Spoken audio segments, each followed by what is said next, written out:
Siang Bapak. Selamat siang. Ya, Ya, Pak. Dengan bapaknya ini ya, Mas Tony. Ya, Benar. benar, Oh, Pak. baik, Pak. Oh ya, kemarin kan kita sudah ketemu ya, Pak ya. Hmm. Sesuai dengan jadwal, hari ini kita ketemuan di sini Ya, untuk ya. sharing-sharing ya, Pak ya. Ya, ya. Untuk sharing-sharing untuk perawatan anak Bapak di rumah. Ya, benar. Benar kan anak Bapak yang namanya Mas Tony itu ya? Ya, benar. Benar. Mas Tony. Iya, baik begini Pak. Baik. Sebelumnya kan kita udah ada perjanjian waktu. Ya. Itu ada yang waktu saya butuhkan itu paling ya 15 sampai 20 menitan lah, Pak. Ya, ya. Nah, Bapak bersedia ya, Pak ya? Bisa ya. Di sini apa di mana, Pak?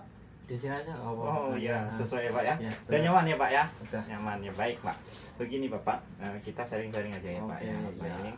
Saya di sini akan menjelaskan tentang strategi pelaksanaan dengan pasien dengan halusinasi ya Pak ya. Ya, Benar ya kan Bapak ya. Anak ya. Bapak kan kemarin kan keluhannya emang dia tuh mendengar bisik-bisikan. Jadi begini Bapak, saya akan menjelaskan dulu apa itu sih halusinasi Bapak ya. Ya. Nah, halusinasi ini yaitu gangguan persepsi yang membuat seseorang itu mendengar, merasa, kemudian mencium dan melihat sesuatu yang kenyataannya tidak ada Pak ya. Ya. Jadi kan kalau di posisi anak Bapak itu kan dia mendengar sesuatu yang kenyataannya tidak ada ya Pak ya. Ya, Jadi benar. di sini saya dia didiagnosa halusinasi ya, sistem pendengaran Pak ya. Ya, benar. Nah, baik. Nah, masuk ke yang strategi pelaksanaan ya Pak ya. Nah, Ya. ini di sini ada 4. Yang pertama itu, yang strategi pelaksanaan yang pertama yaitu mendiskusikan masalah yang dirasakan dalam perawatan pasien. Dan yang kedua itu Bapak harus menjelaskan cara merawat pasien dengan halusinasi di rumah, yaitu merawat pasien yaitu dengan cara ini Bapak. Kalau misalnya si Mas Tony itu kan sering menyendiri ya Pak ya. Ya, benar. Jadi sebisa mungkin peran keluarga itu harus mendekatin dia, jangan sampai dia itu murung atau menyendiri di kamar seperti itu ya Pak ya. Diusahakan keluarga itu bisa mendekati si Mas Tony itu sendiri ya Pak ya. Ya, ya. Jadi pendekatan paling utama ya, Ya, Pak ya. ya. Nah, kemudian melatih cara halusinasi, cara menghardik. Jadi di sini cara menghardik itu cara mengusir, Pak. Berarti Bapak agamanya Bapak Islam gitu? Muslim ya. Ya, Muslim. Jadi yang biasanya yang dilakukan ya mungkin beristighfar seperti itu ya Pak ya. Tapi di sini saya melatih cara menghardiknya yaitu seperti ini Bapak.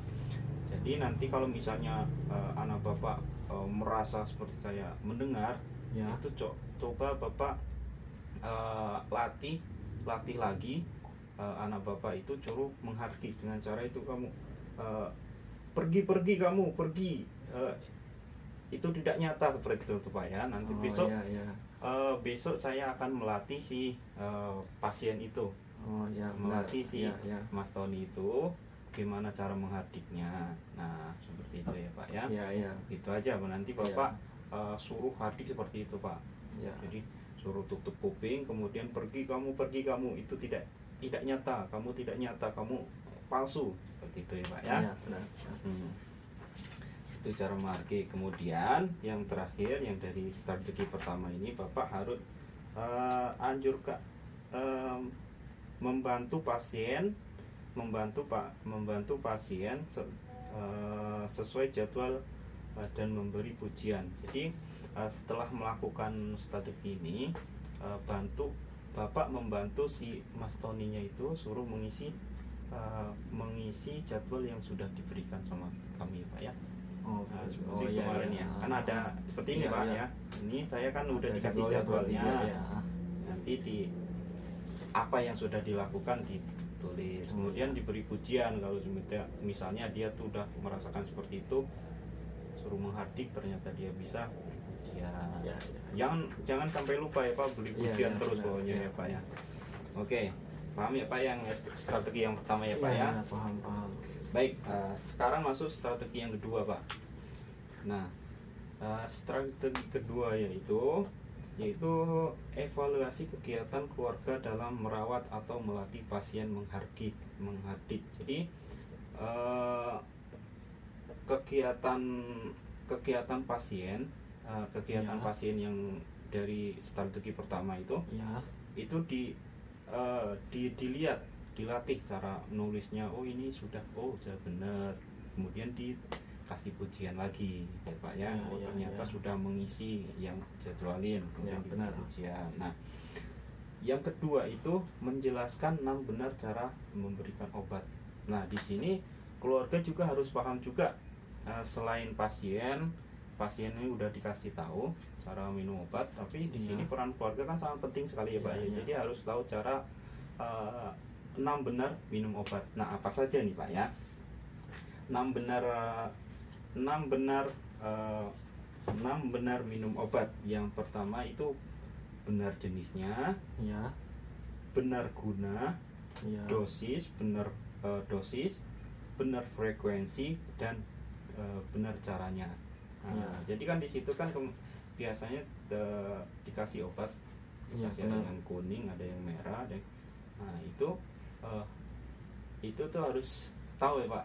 Tadi apa aja Pak? Yang pertama itu benar jenisnya, kemudian benar gunanya, kemudian benar dosisnya, benar frekuensi, dan benar cara dan kontinuitas minum obatnya. Jadi beraturan Pak minum obatnya. Jangan hari ini semuanya diminum, nggak boleh Pak. Jadi harus benar caranya, waktunya juga ya Pak ya. Kemudian yang ketiga itu latih cara memberikan atau membimbing minum obat. Nah itu tadi membimbing juga. Jadi peran keluarga untuk membimbing ya. Kemudian yang keempat itu anjurkan membantu pasien sesuai jadwal dan memberi pujian. Nah, jadwal tadi ditulis, diisi apa yang sudah dilakukan, kemudian beri pujian lagi. Pak ya, paham ya Pak ya untuk strategi yang kedua. Oke, yang strategi ketiga yaitu yang pertama itu tetap mengevaluasi kegiatan keluarga dalam merawat, melatih pasien, menghardik, dan memberikan obat. Nah, ini Bapak selain pasien juga Bapak itu menulis, mengevaluasi apa sih yang saya sudah berikan, udah benar atau belum gitu ya Pak ya. Nah, yang kedua itu menjelaskan cara bercakap-cakap dan melakukan kegiatan untuk mengontrol halusinasi. Nah, selain dengan cara menghardik kemudian memberikan obat, ini ada cara yang ketiga yaitu mengontrol halusinasinya itu dengan bercakap-cakap. Nah, ini keluarga sangat penting sekali Bapak. Jadi Bapak itu bisa mengajak anak Bapak itu untuk berkomunikasi, ngobrol, mau bisa diajak ngobrol apa kayak biar dia tidak melamun sampai kalau misalnya melamun pastikan dia mendengar suara bisik-bisikan itu kan. Jadi itu mencegah itu Pak. Jadi diajak sebisa mungkin, diajak ngobrol lah Pak. Kalau tidak diajak keluar, diajak sama temannya suruh ngobrol. Gitu Pak ya. Paham ya Pak ya? Jadi paham. Dengan cara bercakap-cakap untuk berinteraksi berarti. Benar, berinteraksi. Jangan sampai dia melamun aja Pak. Benar. Nah, baik, yang selanjutnya itu latih dan sediakan waktu bercakap-cakap dengan pasien terutama saat halusinasi. Nah, ini tadi Pak yang saya jelaskan tadi. Jadi latih dan sediakan waktu, jangan sampai keluarga sebisa mungkin berikanlah waktu buat ngobrol, ngobrol sama si Mas Tony itu ya Pak ya. Ya, kemudian anjurkan membantu pasien sesuai jadwal dan diberikan pujian. Nah, setiap kegiatan pasti selalu dianjurkan untuk mengisi jadwal yang sudah diberikan itu. Kemudian diberikan pujian lagi. Baik. Nah, ini strategi yang keempat Pak. Jadi yang strategi yang keempat ini Ya, nah tetap yang pertama itu mengevaluasi kegiatan keluarga dalam merawat, melatih pasien, menghardik, memberi obat dan bercakap-cakap. Nah, Ya. gimana sudah berjalan yang dicontohkan udah berjalan belum? Misalnya nih hari pertama sudah cara menghardik, Ya. kemudian hari kedua udah melatih cara minum obat, hari ketiga udah melatih cara bercakap-cakap, kemudian nah mengevaluasi lagi, sudah terlaksana belum, di catatan udah ada belum. Nah, Ya, ya, ya. kemudian kalau misalnya sudah terlaksana selalu beri pujian lagi Ya. Pak ya. Yang kedua itu menjelaskan follow up ke Puskesmas atau tanda kampuh dan tujuan. Nah, selain itu nanti Bapak juga kan di sini Bapak dikasih catatan Iya, iya, buat perkembangan si anak Iya, tadi ya iya. Pak ya. Jadi perkembangan bagaimana setelah dilakukan seperti itu, kemudian obatnya bagaimana, Iya. cocok atau tidak, Iya, iya. dengan obat terbantu tidak, dengan bercakap-cakap terbantu tidak, gitu. Oke, Pak ya. Jadi Iya, perkembangannya selalu ditulis ya Iya. Pak ya, perkembangannya. Kemudian nanti kan kalau dari tulis catatan Bapak itu perkembangan bagaimana di rumah, nanti kita bagaimana rencana selanjutnya, kita mau dirujuk ke rumah sakit jiwa selanjutnya atau bagaimana ya Pak ya. Kalau Iya, misalnya iya, itu benar. udah berhasil, udah bagus ya, sudah Iya, iya. gitu. Nah, yang terakhir itu anjurkan membantu pasien sesuai jadwal dan berikan pujian. Nah, Iya, iya. selalu Pak diberikan Iya. pujian. Jadwal itu ini kan ada buat pasien, ada Iya, iya. buat Bapak juga, itu bagaimana Iya. perkembangannya nanti si pasien juga Iya, gitu ya. iya.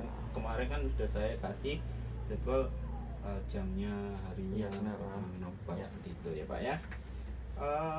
Baik, udah cukup Pak ya, SP Iya. 1 sampai 4. Iya. Bagaimana Bapak?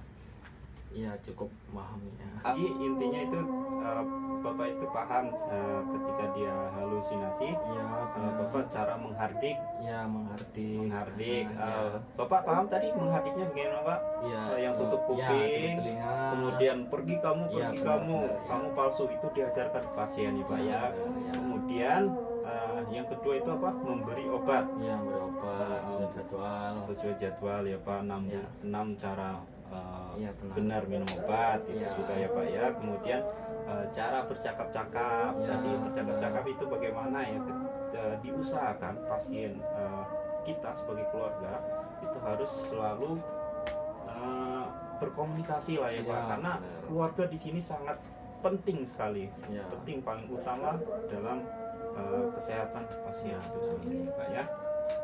Gitu ya Pak, paling itu. Ada yang tanyakan Bapak? Udah, ya. Cukup paham ya Pak Cukup ya? paham, Jadi, ya. Jadi tadi ada SP1, 2, 3, dan 4 Ya, benar. sudah saya jelaskan. Baik, cukup Pak. Gitu saja. Iya. Kalau tidak ada yang ditanyakan, saya cukup anak ya Pak ya. Iya, iya. Kerjasama Bapak ini sangat bagus sekali Iya, Bapak. iya, terima kasih. Sama-sama Bapak ya. Baik.